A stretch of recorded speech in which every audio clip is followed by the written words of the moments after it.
toujours fait la démarche de débaucher nos élus. Par quelle manière? En les menaçant, vous savez qu'ils ont plus de ministres et de DG que nous. En les menaçant, si vous n'entrez pas dans UPR, on va vous enlever de votre poste. Vous savez, le jour de l'accouchement, on ne cache pas sa nudité. Donc, je voudrais vous dire toute la vérité aujourd'hui. En menaçant les nôtres de les enlever de leur position, ce qui fait que malheureusement, puisque souvent les militants au Bénin sont des opportunos, profitaux, situationnistes, ils ne sont pas dans un parti pour ces idéaux, ils sont dans un parti pour un positionnement. Donc très vite, quand on les menace des choix de leur position, ils vont dans UPR.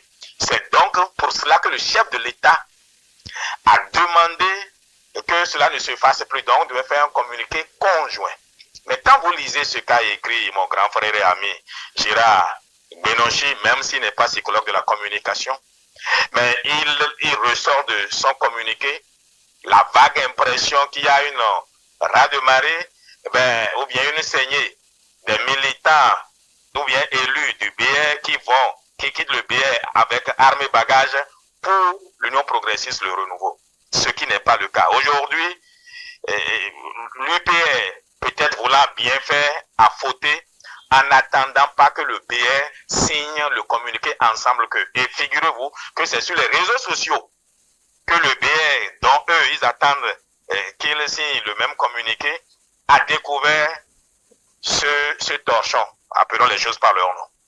Alors, docteur Bertin Conville, la véritable question que l'opinion publique se pose, le parti Bloc républicain est-il toujours fort comme le prétend son slogan? Parce que vous venez de le dire, le communiqué de l'UPR laisse croire que le parti est affaibli. Mais madame, vous êtes journaliste, et journaliste par nature est fouineur.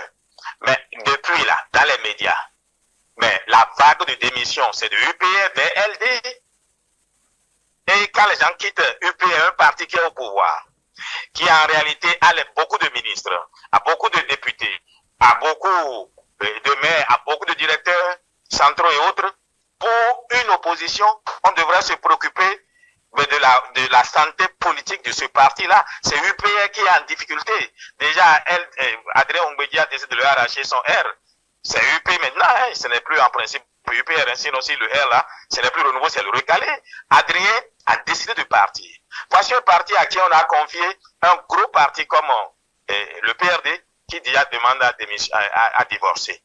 Ils sont en séparation de corps, même si ce n'est pas acté. Non, le PR se porte assez bien et mieux que UPR aujourd'hui. Aussi, quand l'UPR claironne partout, c'est le plus grand parti, c'est le plus grand parti. Le plus grand parti au Bénin là, c'est l'abstention. En 2023, 62% des Béninois ne sont pas allés voter. 62%. Le plus grand parti là, ce n'est pas UPR, ce n'est pas LD, ce n'est pas BR. Hein. Il faudrait que nous ayons le triomphe modeste, c'est l'abstention. Et si le BR travaille à ma suite comme je le fais, nous allons mobiliser ceux qui n'étaient pas sortis pour aller voter. Le BR a un potentiel de croissance, c'est-à-dire illimité. Nous sommes encore forts et nous n'avons jamais été affaiblis. Au contraire, la différence de voix en 2023, c'est 200 000 voix. Mais les 200 000 leur ont permis d'avoir plus de députés. Pourquoi? Et le bonus, la femme qui venait en bonus, mais quand quelqu'un a même une seule voix de plus que vous, le député femme lui reviendrait. Ça leur a permis d'engranger beaucoup de femmes. Bon, mais ça, c'est un autre débat. C'est un autre débat. Alors c'est pour cette raison que vous traitez les dirigeants d'avoir usé de la ruse, en quelque sorte.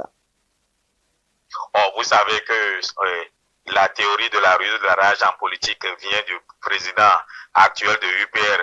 Vous ne voulez quand même pas que je l'attribue à quelqu'un d'autre. Et quand vous analysez ce test, je vous connais très intelligente, mais vous ne trouvez pas de la ruse dans ce test-là. C'est-à-dire, il fait, c'est comme celui qui dit qu'il pêche le poisson et il dit qu'il veut le sauver de la noyade. C'est ce que le communiqué de Gérard Gbenochi laisse entrevoir. Mais je l'ai écouté, j'ai vu qu'il tremblotait, il n'avait même pas le courage de bien articuler ses mots parce qu'il était gêné, il fallait rattraper l'erreur. Gérard Gbenochi est quelqu'un de bonne foi certainement qui n'a pas mesuré l'impact de son communiqué, qui du reste devrait être suivi d'un communiqué explicatif présentant ses excuses publiques aux militants du bloc républicain. Alors, vous attendez donc des excuses publiques. Vous attendez donc des excuses publiques du parti UPR. Eh bien, au lieu de que vous jouez au pompiste à lui donner une porte de sortie aussi facilement où il s'en tire à bon compte. L'essentiel était de nous donner l'information, docteur Bertin Corvier, de nous expliquer les tenants et aboutissants de ce communiqué. Mais pourtant, d'aucuns estiment, docteur Bertin Corvier, que cette suspension provisoire des adhésions des élus BR est une stratégie de suivi politique pour permettre au bloc républicain d'obtenir les 10% en cas d'accord parlementaire. Qu'en dites-vous?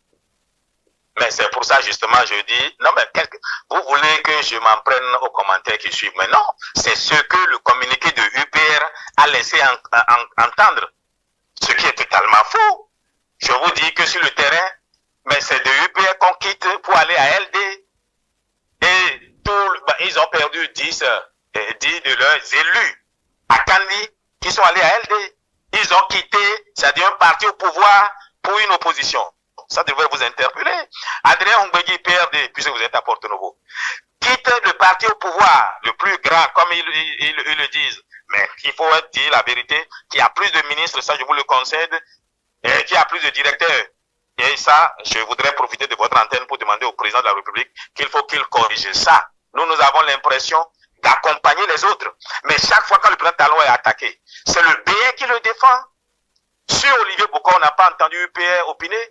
Et sur plusieurs sujets, mais c'est à eux qu'on fait la part belle. Bon, je me dis, quand Allah ne vous a pas donné, l'homme ne vous donnera pas. Donc, c'est bien. Docteur Bertin Corvier, concrètement, que reprochez-vous au parti UPR ou à son président Joseph Diagbeno? Moi, il ne leur reproche rien du tout. Je refuse juste la ruse et la rage qui veut laisser entrevoir, laisser croire aux populations qu'il y aurait une saignée au niveau du BR. Et ce qu'ils ont fait, si madame vous ne le savez pas, je vais vous le dire tout de suite, c'est un appel au fait à quitter le BR, à quitter un parti qui est en train de se vider de ses élus.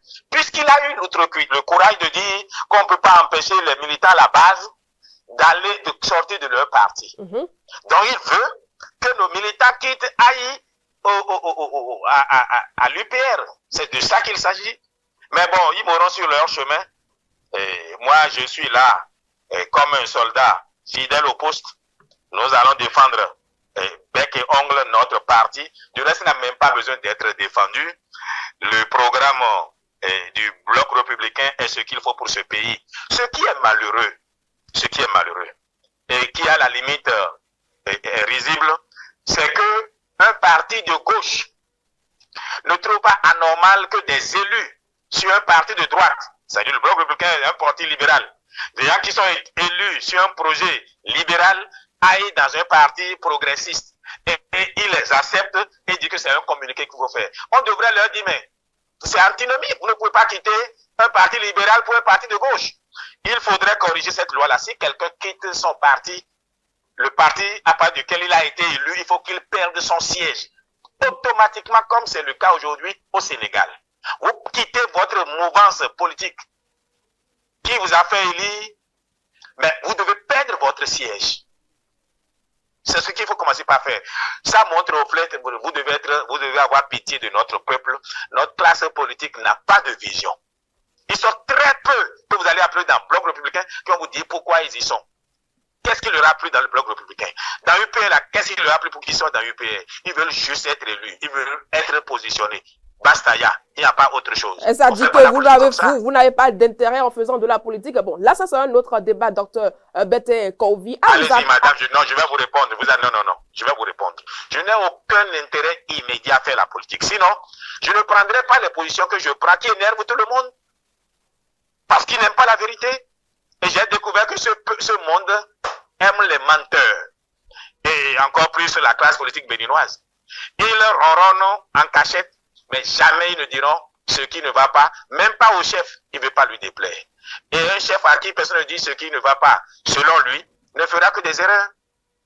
Bon, en résumé, en docteur Bertin Corvier, on ne doit pas s'attendre à un communiqué du bloc républicain interdisant l'adhésion de ses membres, de ses élus vers l'UPR. Non. si le bloc représenté devrait, il n'y a aucune dynamique des membres du BR allant vers UPR. Si le BR le faisait, je vais m'arranger pour trouver quelques costauds pour prendre celui qui a écrit ça, on va le chicoter correctement. On sera cagoulé. Hein. Donc, on va bien le chicoter pour dire, on ne fait pas ça. Maintenant, le BR ne le ferait pas. Et aussi, ce que les autres attendent du BR, en réalité, c'est que le BR fasse un communiqué interdisant plutôt que les membres de UPR quittent UPR vers le BR. Puisque l'inverse n'est pas exclu non plus. Nous, on reçoit plein qui quittent l'UPR qui viennent vers nous, c'est qu'on n'en fait pas une communication. Aussi, nous, on ne démarche pas les élus UPR pour venir vers le BR. Sinon, les sorties, les démissions de UPR vers BR, là, on en a enregistré beaucoup. Mais on leur dit, vous pouvez entrer dans BR, mais on ne fera pas une cérémonie montrant qu'on est allé pêcher un militant UPR. C'est tout. Sinon, on reçoit leurs militants sans leur avoir demandé de venir vers nous. On leur dit, allez vous enregistrer. Vous êtes citoyens d'abord avant d'être élus UPR. Ils auraient pu faire la même chose. Ce sont eux qui organisent des cérémonies pour montrer qu'ils ont débauché des militants BR. Maintenant, je vais vous dire ce qui se cache derrière ça. Peut-être que vous ne le savez pas. En réalité, il faut lier ce communiqué-là à la sortie de Joseph Fifame, non, Sozomé et Djogbenou. Parce qu'il crée la chaleur dans son propre parti aujourd'hui. Il a dit le 18 août à Kétou qu'il fallait expérimenter un parti fort, un grand parti, et ce parti-là, c'est UPR, pour les présidentielles à venir. En réalité, ce qui se résumait à quoi? En français facile, votez pour moi, faites de moi le président du Bénin. Or, il n'en sera pas ainsi.